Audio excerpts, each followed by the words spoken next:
Olá, amigos! Eu sou Alexandre Jacob e esse é o Marcos Júnior. E esse é o canal Pura Política. Roda a vinheta!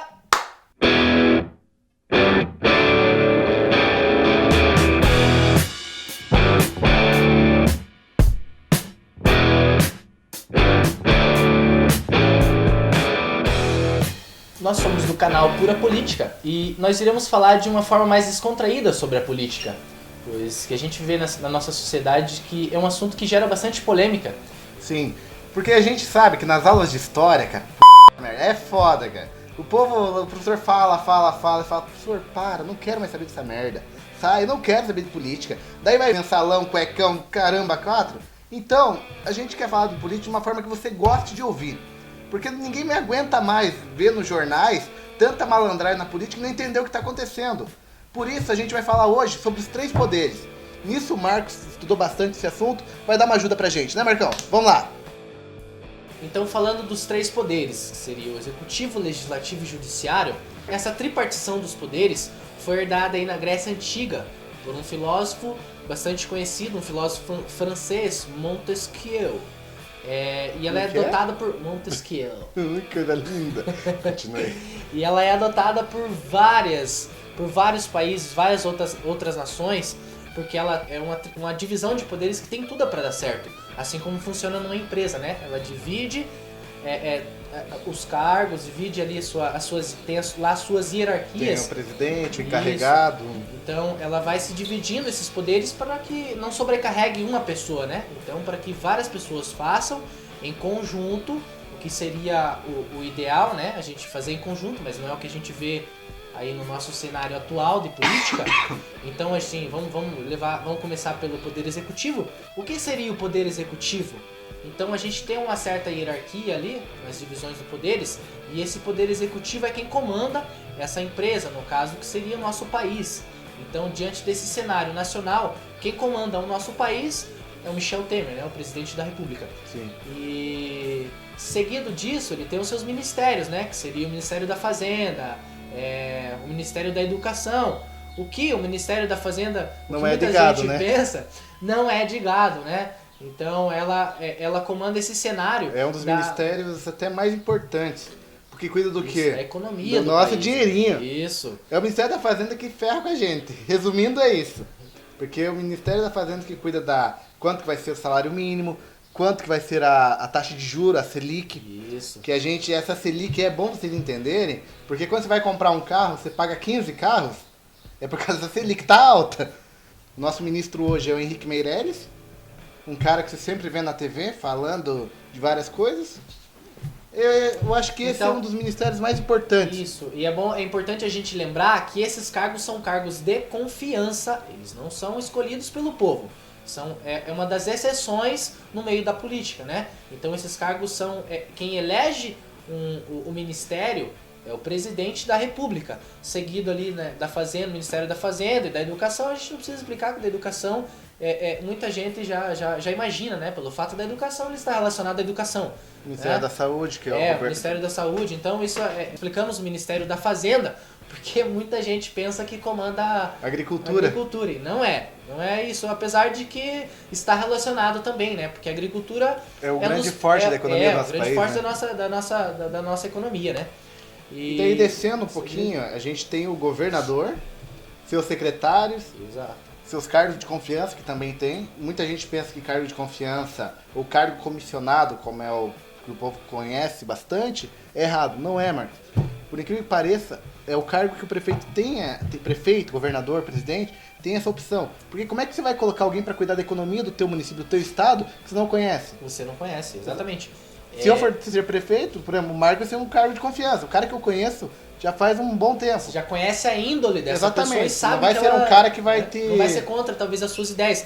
Isso pode ser bom, como ele pode ser ruim, né? Se Sim, for exatamente. Como a gente vive no nosso cenário, que é um cenário de muita corrupção, então, provavelmente, esse cara também de confiança, ele vai roubar consequentemente. Mas, né, não vamos levar a esse caso. A gente está aqui para trazer a informação do que quais são essas funções, né? Acontece, é bom frisar que acontece algumas exceções. Porque tem muita gente que promete assim, consiga lá 100 votos e você tem um carguinho. E isso daí não é correto, isso é errado. Isso é compra de voto. Se Precisa você souber, tem que denunciar o Ministério Público, porque isso é errado. Mas cargo de confiança é permitido por lei. Depende do cargo, até, por exemplo, a primeira-dama pode assumir, o irmão pode assumir, porque são cargos de confiança. É a mesma coisa, você vai colocar alguém na sua casa que você não conhece? Não vai. Então, são cargos de confiança. Óbvio, existem exageros e esses exageros devem ser combatidos. São combatidos pelo Ministério Público, pelo Poder Judiciário, né, Marcão? O que muita gente não sabe é que a Polícia Federal, ela está ligada ao Poder Executivo. Quando você pensa aí do Poder Judiciário, é muito fácil você associar que a Polícia Federal está no Poder Judiciário, né? Porque ali é da questão da justiça. Então, deixa eu ver se eu entendi. Um órgão do próprio governo executivo está carcando o Poder Executivo? Exatamente. O próprio, eles estão ali, teoricamente, eles estão no mesmo time, né? Eles estão ali junto com o poder, na mesma divisão ali dessa tripartição de poderes. Mas ali a função do Poder Judiciário ali, que seria, né, que tem o Supremo Tribunal e tem os seus tribunais regionais ali do seu estado, né? Então, junto disso, que faz a investigação, no caso, que ficou bastante conhecido no nosso país aí pela Operação Lava Jato, né? Operação Zelote. Que ficou bastante conhecida aí foi pela Lava Jato, né? Porque sim. É um cenário que um assunto que tá começou muito... lá atrás quando teve aquele mensalão, já né? Faz bastante tempo o ministro Joaquim Barbosa, acho que ele começou ministro do Supremo, também do Poder Judiciário. Começou a se difundir esse assunto a partir daí, né? O Supremo Tribunal, muita gente chama também de Suprema Corte, né? Isso. Às vezes você pode ouvir, até esse tempo atrás, um depoimento do Lula, uma entrevista do Lula, ele falou, não, porque a Suprema Corte está covardada. Ele tá falando do Poder Judiciário. Às vezes muitas pessoas ficam sem entender, né? Quando ele muda esse nome, né? Porque não que ele... É que são sinônimos, né? Isso, são algumas ligações a esse nome, né? Então é importante a gente frisar isso para quando você ouvir isso, saber diferenciar isso e saber que eles são o mesmo órgão ali, né? Exatamente. E junto aí da tripartição de poder, a gente tem o poder legislativo, que são aqueles que legislam as leis. Então o próprio nome já diz. São aqueles que servem de função para legislar e criação de leis, do que a gente vê aí muito no nosso cenário dos deputados, que deveriam fazer, né, as leis aí para auxiliar o povo e melhorar o nosso bem-estar de vida, né? Tem até aquele comentário do Tiririca quando era a eleição dele. Você sabe o que faz um deputado? Eu não sei. Eu não sei, mas eu vou entrar lá e vou descobrir. Então... Mas é uma parte muito importante, porque assim, um sem o outro não trabalha. O legislativo, ele cria as leis, aprova as leis e manda para o presidente sancionar. Me corrija se eu estiver errado, Marcão. O Senado é uma segunda... Junto, isso. É tipo assim, a segunda instância. A segunda instância ali de alguma lei, quando é muito importante essa lei ali. Por exemplo, a reforma trabalhista, que está bem atual, né? A reforma trabalhista foi passado 2 vezes, com 2 sessões na Câmara, vai ser passado com 2 sessões no Senado, para depois ir para o presidente sancionar a lei. E no caso seria o poder que é o poder máximo ali de quem decidiria que ele pode ou não vetar essa lei é o presidente. Cabe a ele essa decisão depois de ter passado pelos deputados, né?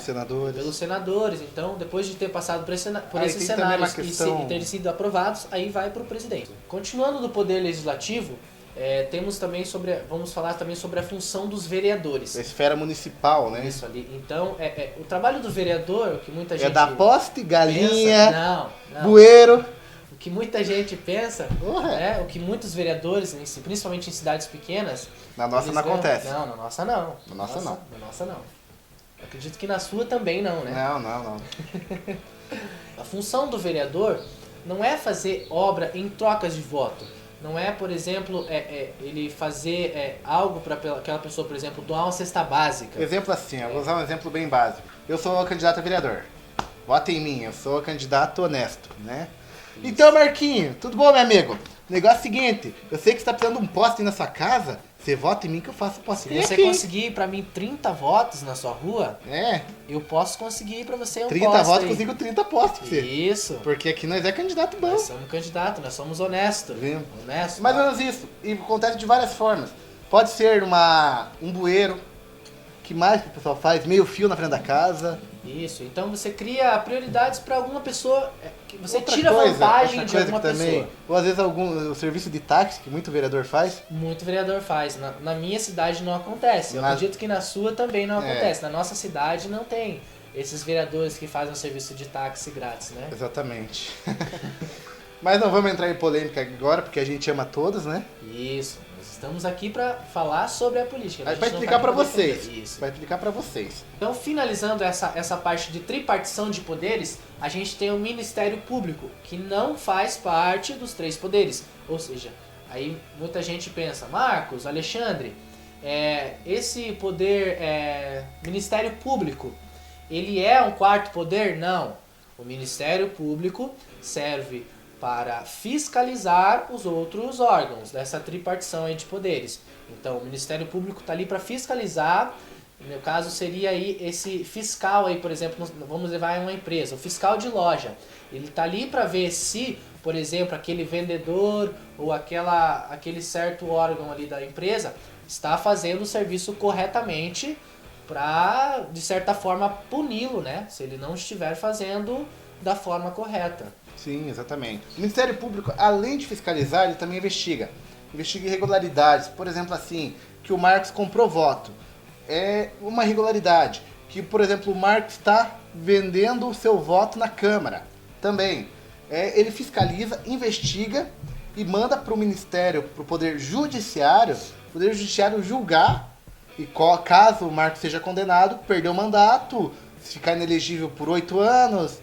E vem aquele caso se o seu candidato, que é muito comentado, da ficha limpa, né? O que é muito conhecido entre o que ficou bastante conhecido, né? Porque foi em telejornais aí, né? A lei do ficha limpa. Isso, a lei do ficha limpa. Ela foi apresentada a nós isso. Então é muito interessante aí, pra gente finalizar isso, é muito interessante... Só uma coisinha que é interessante, tá? A gente comentar antes de encerrar esse assunto. Porque é o seguinte... O Poder Executivo tem o dever de fiscalizar o Legislativo. O Legislativo tem o dever de fiscalizar o Executivo. O Judiciário, todos têm que se fiscalizar. E o Ministério Público vem para botar ordem no barraco. É mais ou menos isso. Claro, eu não falei da forma formal aqui, para ficar mais fácil, mas todo mundo tem que se fiscalizar. Só que o órgão máximo de fiscalização e investigação é o Ministério Público. Acho que tá bem claro esse ponto, isso, né, Marcão? O que acontece, como o Alexandre estava falando, né? Que um fiscaliza o outro, o que não acontece, né? Que seria, no caso, se aquele certo candidato está roubando, então o seu colega ao lado, que se ele souber, ele tem o dever de denunciar esse certo candidato de que ele está roubando. Sim. Mas o que não acontece no nosso cenário, né? Então a gente vê que eles roubam todos juntos, né? Então é muito comum a gente ver isso, né? De fazer constranger o cara a roubar junto. Isso. Então o que acontece? Ele vai chegar lá e fala, né? Vamos fazer uma proposta aí bem decente, né? Então eu quero partes disso. Eu sei que você está fazendo e eu quero partes disso, né? E a gente vê esse princípio de corrupção desde o povo, né? A gente vê muita gente reclamando sobre isso.